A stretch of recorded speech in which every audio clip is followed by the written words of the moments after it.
ঢাকার শাহবাগ চত্বরে ইমরান স্কুল আঙ্গার কতক্ষণ আরো জোরে বলেন, আর লাখি লাখি লাখি কথা বলেন। ওরা দুজন দাঁড়াইয়ে গণজাগরণ মঞ্চ তৈরি করে বলছে দন্তু সতে সাইদি তুই রাজাকার, ফাঁসি চাই সাইদি সাহেবের ফাঁসি চাই। কথা বলেন।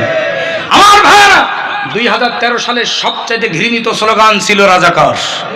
কতক্ষণ আরো জোরে কম। বেশি দিন যেতে পারে নাই, মাত্র 10 বছরের ব্যবধানে ওই রাজাকার স্লোগানকে আমার আল্লাহ তাআলা এমন ভাবে কবুল করেছেন, গোটা বাংলাদেশের সমস্ত মানুষ কণ্ঠে উচ্চারণ করেছে আমরা রাজাকার। সে শব্দের মাধ্যমে আবার আল্লাহ বিজয় দিয়ে খনি হাসিনাকে ফ্রি কিক দিয়েছেন। কথা বলেন ঠিক কিনা?